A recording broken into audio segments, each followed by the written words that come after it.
दोस्तों नमस्कार, स्वागत है आप सभी का विजडम एजुकेशन पे।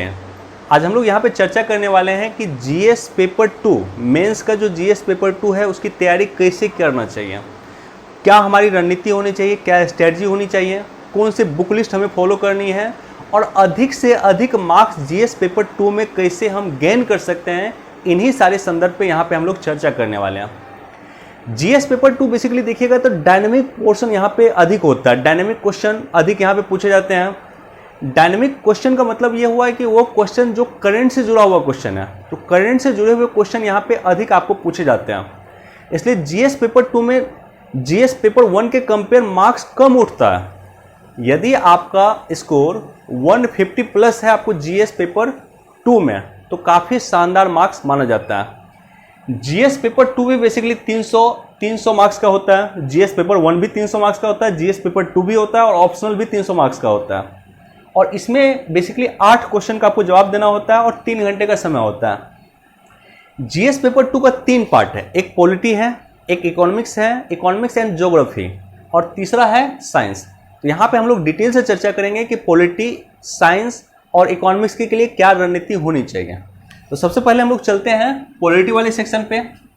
पॉलिटी में बेसिकली आप देखेंगे 3 क्वेश्चन, आपको 3 क्वेश्चन का जवाब लिखना होता है, आंसर लिखना होता है, और 4 क्वेश्चन बेसिकली पूछे जाते हैं। टोटल 4 क्वेश्चन पूछे जाते हैं, जिसमें आपको 3 क्वेश्चन सिलेक्ट करना है और उस क्वेश्चन को सिलेक्ट कीजिए जिसमें आप बेस्ट हैं। तो 3 क्वेश्चन को सिलेक्ट करना है और प्रत्येक क्वेश्चन जो होता है 38 मार्क्स का होता है। तो इस तरह से 114 मार्क्स होता है पॉलिटी में आपको, राइट। अब पॉलिटी का अगर क्वेश्चन आप देखेंगे तो पॉलिटी के क्वेश्चन जो है, कुछ क्वेश्चन जो पूछे जाते हैं, जैसे संसदीय व्यवस्था से क्वेश्चन पूछा जाता है, संघात्मक शासन प्रणाली से क्वेश्चन पूछे जाते हैं, संसद की शक्ति को लेकर के क्वेश्चन पूछे जाते हैं, राष्ट्रपति को लेकर के क्वेश्चन पूछे जाते हैं, राज्यपाल को लेकर के क्वेश्चन पूछे जाते हैं। पॉलिटी में बेसिकली अगर आप 15 टॉपिक गेस करेंगे तो पॉलिटी के क्वेश्चन को आप कर लेंगे। लेकिन आजकल क्या हो रहा है कि पॉलिटी क्वेश्चन को अंडरस्टैंडिंग बेस्ड क्वेश्चन पॉलिटी में पूछा जा रहा है। एक क्वेश्चन मैं पढ़ के आपको सुनाता हूं, पिछले वर्ष का पेपर है। ये 66वीं बीपीएससी का मेंस का पेपर है और इसमें जो क्वेश्चन पूछा गया है कि भारत के राष्ट्रपति की भूमिका परिवार के उस बुजुर्ग के समान है जो सभी प्राधिकार रखता है, किंतु यदि घर के शैतान युवा सदस्य उसकी बात न सुने तो वह कुछ भी प्रभावी नहीं कर सकता, मूल्यांकन कीजिए।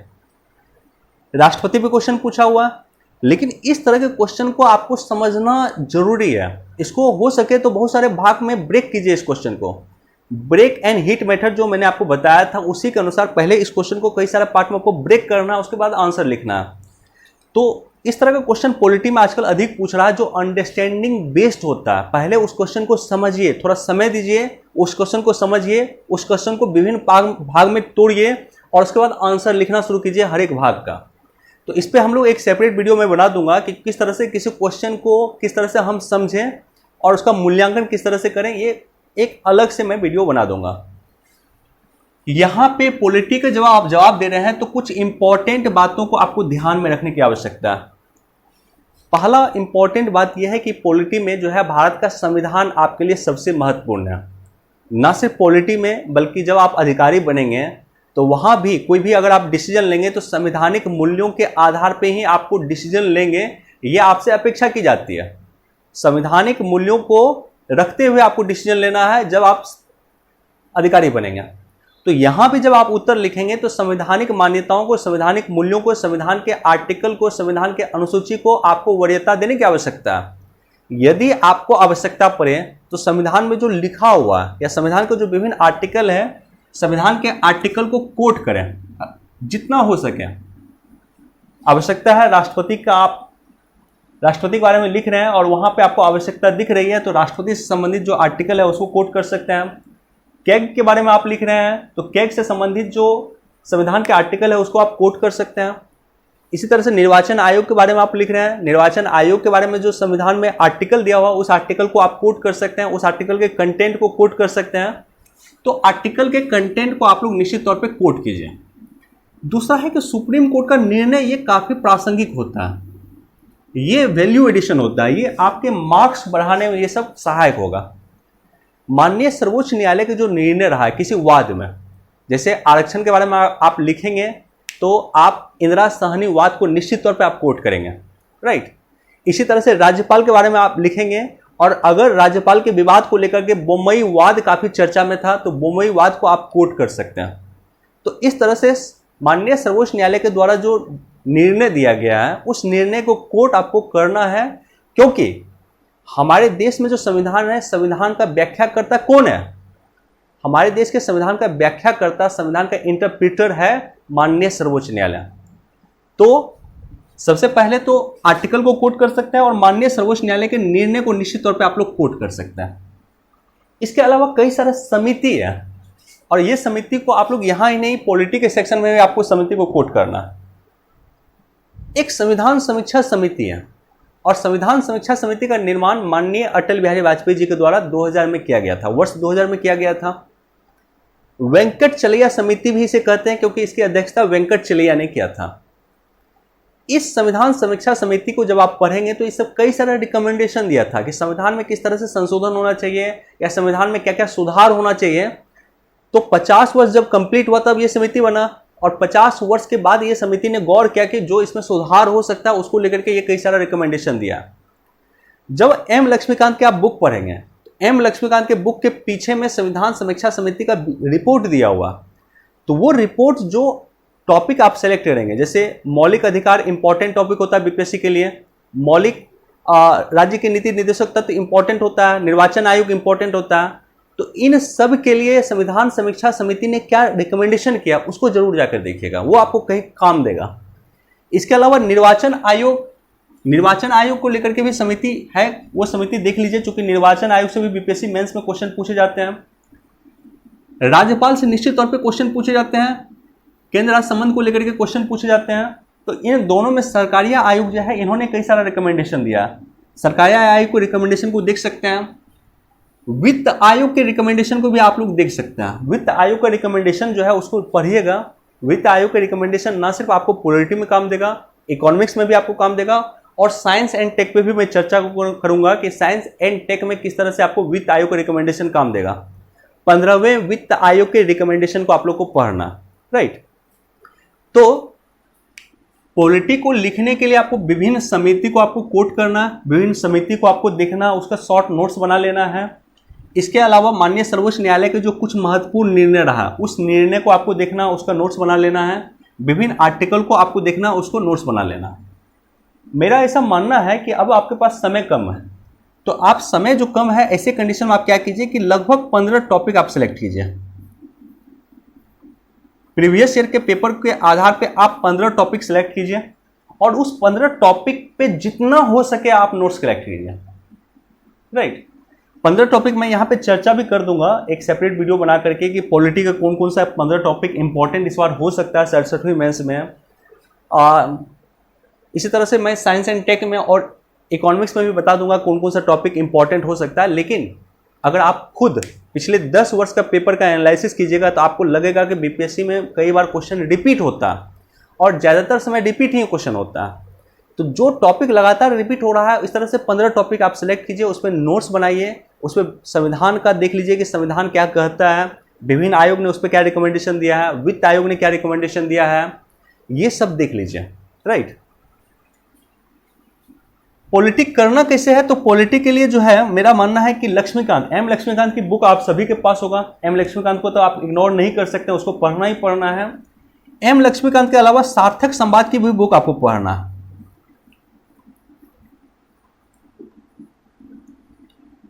सार्थक संवाद का पॉलिटी का बुक आता है, इसको आप लोग परचेज कर लीजिएगा। ये मैं क्यों रिकमेंडेशन कर रहा हूं, क्योंकि पॉलिटी में कुछ टॉपिक कई बार ऐसे पूछे जाते हैं जो आपको लक्ष्मीकांत की बुक में भी नहीं मिलेगा। जैसे बिहार में जाति व्यवस्था को लेकर के क्वेश्चन पूछे जाते हैं, बिहार में गठबंधन की राजनीति को लेकर के क्वेश्चन पूछे जाते हैं। तो इस तरह का टॉपिक यहाँ पे सार्थक संवाद जो सर्वेश सर की किताब है इसमें अच्छे से कवर किया गया है। तो सार्थक संवाद के आप लोग बुक परचेज कर लीजिएगा, उसमें कई सारा आपको टॉपिक मिल जाएगा जो आपको लक्ष्मीकांत में भी नहीं मिलेगा। तो दोनों को मिला के आपको पढ़ना है, सार्थक संवाद, लक्ष्मीकांत, दोनों को मिला करके आपको पढ़ना है। और टॉपिक सेलेक्ट करके टॉपिक वाइज पढ़िए तो आपके लिए अच्छा होगा। पूरे बुक पढ़ने से बढ़िया अभी कि टॉपिक सेलेक्ट कीजिए, उस टॉपिक के हिसाब से पढ़िए, क्योंकि आपके पास समय कम है। तो ये तो हमारा हो गया जीएस पेपर, अगर एक पॉइंट है पेपर, पेपर आपको हर जगह काम देगा। GS1 में भी काम देगा, GS2 में भी काम देगा, ऑप्शनल में भी काम देगा, हर जगह काम देगा। तो डेली आपको पेपर तो पढ़ना ही है, राइट।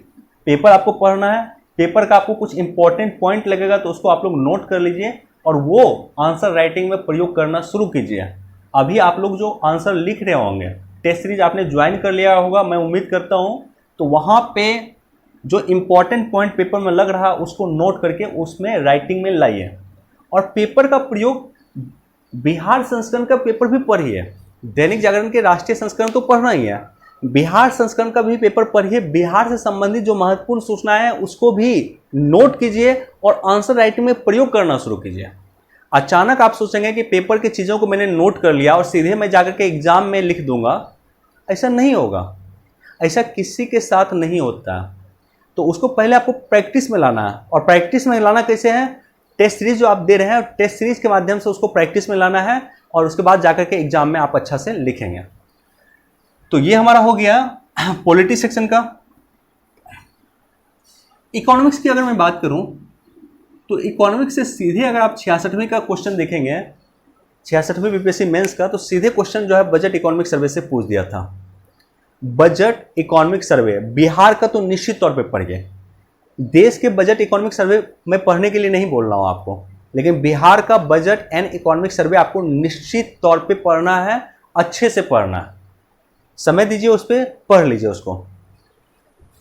इसके अलावा जो विजन आईएएस का मेंस का मटेरियल है, एक विजन आईएएस का मेंस का 365 आता है। जब मेंस का एग्जाम होता है, एग्जाम से पहले विजन आईएएस मेंस 365 निकालती है।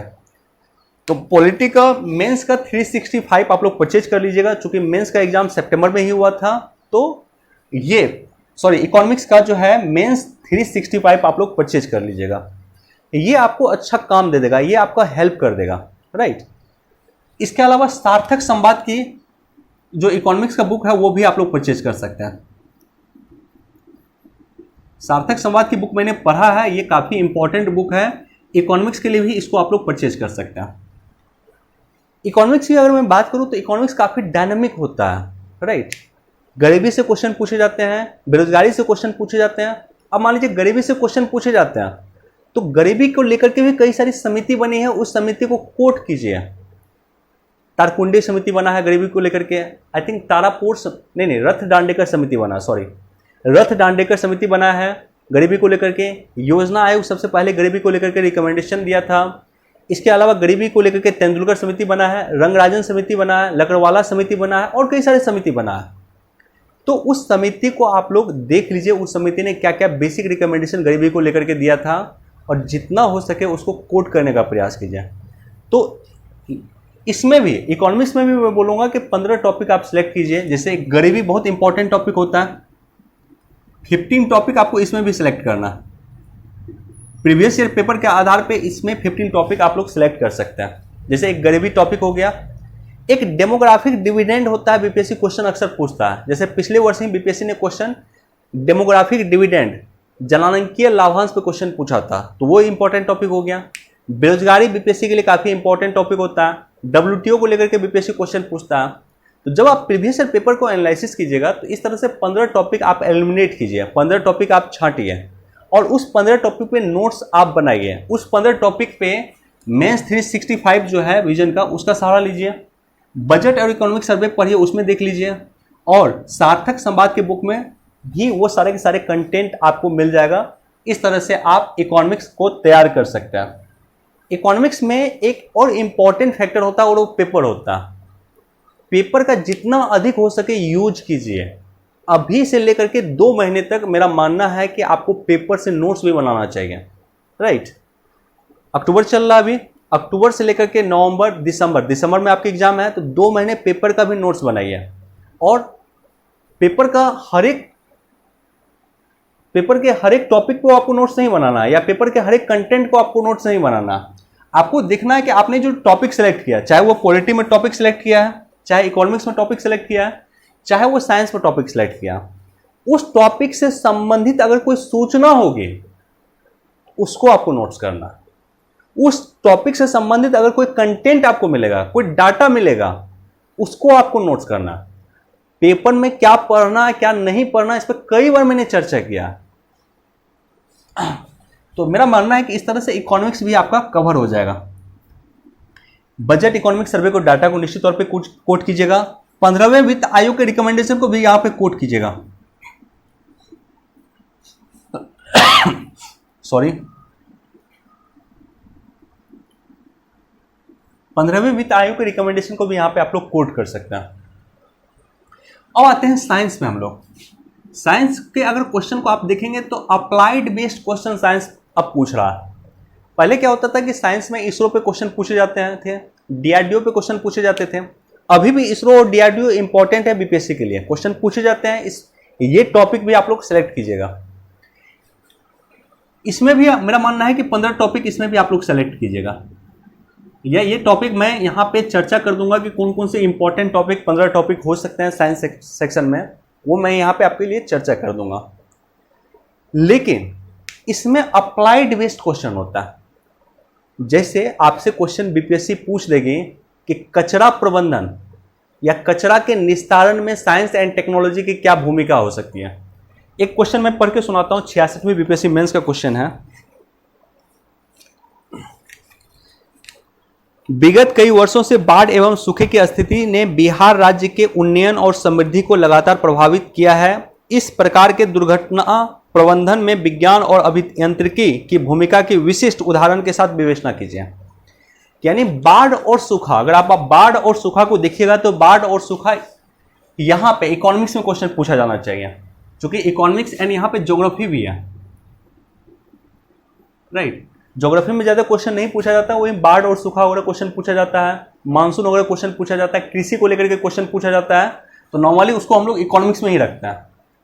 लेकिन ये क्वेश्चन जो मैंने पढ़ के सुनाया, ये बेसिकली ज्योग्राफी का क्वेश्चन है। बिहार में बाढ़ और सूखा इंपॉर्टेंट टॉपिक है, लेकिन बिहार में बाढ़ और सूखा को कंट्रोल करने में साइंस एंड टेक्नोलॉजी की क्या भूमिका हो सकती है, ये आपका साइंस का क्वेश्चन हो गया। इसी तरह से अप्लाइड वेस्ट क्वेश्चन पूछता है। कचरा प्रबंधन काफी इंपॉर्टेंट है, काफी चर्चा में चलता है। तो कचरा प्रबंधन में साइंस एंड टेक्नोलॉजी की क्या भूमिका हो सकती है, ये क्वेश्चन आपको इकोनॉमिक्स में क्वेश्चन पूछता है। कोविड-19 को कंट्रोल करने में साइंस एंड टेक्नोलॉजी की क्या भूमिका हो सकती है, ये क्वेश्चन इकोनॉमिक्स में साइंस में पूछता है। इस तरह का क्वेश्चन अब साइंस में पूछना अधिक शुरू कर दिया है, जो अप्लाइड बेस्ड क्वेश्चन होता है। मान लीजिए आपको एक समस्या दे दिया और उस समस्या को निस्तारण में, उस समस्या को सॉल्व करने में साइंस एंड टेक्नोलॉजी की क्या भूमिका हो सकती है, इस तरह का क्वेश्चन आपको साइंस एंड टेक में आज के समय में पूछा जा रहा है। इसी में आपको एक पॉइंट और ऐड करना है कि बिहार सरकार ने साइंस एंड टेक्नोलॉजी के माध्यम से उस समस्या के समाधान के लिए क्या क्या प्रयास किया। जैसे बाढ़ और सूखा अगर आप देखेंगे तो बाढ़ और सूखा को समाधान में साइंस एंड टेक्नोलॉजी की क्या भूमिका हो सकती है, इसको आप लोग लिखिएगा, इस पे आपने नोट्स बनाइएगा। लेकिन एक और पॉइंट है जो मैं यहां पे आपके साथ चर्चा करने वाला हूं कि बाढ़ और सूखा को रोकने के लिए बिहार सरकार आर्टिफिशियल इंटेलिजेंस का प्रयोग कर रही है, राइट। हाल में 2019 से बिहार सरकार आर्टिफिशियल इंटेलिजेंस का भी प्रयोग कर रही है। तो इस तरह का भी आपके पास नोट्स होना चाहिए कि आखिर उसको रोकने में या उस समस्या के समाधान में साइंस एंड टेक्नोलॉजी की क्या भूमिका हो सकती है और बिहार सरकार ने किस तरह से साइंस एंड टेक्नोलॉजी का प्रयोग करके उस समस्या का समाधान करने का प्रयास किया। तो ये इंपॉर्टेंट है। इसके लिए मेरा मानना है कि विजन का जो है, देखिए ये मोस्टली ये डायनामिक पोर्शन है, तो ये आपको नॉर्मली पेपर से ही करना होगा। लेकिन इसके अलावा आप लोग कर सकते हैं कि विजन आईएएस का मेंस 365 साइंस का आप लोग ले लीजिएगा। विजन आईएएस का मेंस 365 साइंस का ले लीजिएगा, उससे ये आपका साइंस वाला पोर्शन कंप्लीट हो जाएगा। साइंस में अगेन, साइंस में 2 क्वेश्चन का आपको जवाब देना होता है। नॉर्मली 4 क्वेश्चन पूछे जाते हैं और 36 मार्क्स का एक क्वेश्चन होता है। तो 2 क्वेश्चन का अगर आपको जवाब देना होगा तो साइंस में 72 मार्क्स के साइंस का आपको जवाब देना होता है। इकोनॉमिक्स और पॉलिटिक्स ज्योग्राफी की मैं बात करूं तो इसमें 3 क्वेश्चन का जवाब देना होता है, 4 क्वेश्चन पूछे जाते हैं और एक क्वेश्चन 38 मार्क्स का होता है। तो 114 मार्क्स का होता है आपको इकोनॉमिक्स, 114 मार्क्स का पॉलिटी होता है, 114 मार्क्स का इकोनॉमिक्स होता है, जिसमें 3 क्वेश्चन का जवाब आपको इकोनॉमिक्स में देना है और साइंस में आपको 2 क्वेश्चन का जवाब देना होता है। इस तरह से टोटल 8 प्रश्न का जवाब आपको जीएस पेपर 2 में देना होता है। दोस्तों अपने तरह से, अपने लेवल से मैंने कोशिश किया है कि आपके साथ डिस्कस करूं कि किस तरह से जीएस पेपर 2 में मैक्सिमम मार्क्स आप स्कोर कर सकते हैं। मैं कुछ टॉपरों को कोशिश करूंगा इंटरव्यू भी लेने का, इंटरव्यू अपलोड करने का, जिन्होंने जीएस पेपर 2 में काफ़ी अच्छा किया है, उसके साथ में मैं चर्चा कर दूंगा। चलिए मिलते हैं नेक्स्ट वीडियो में। Thank you so much.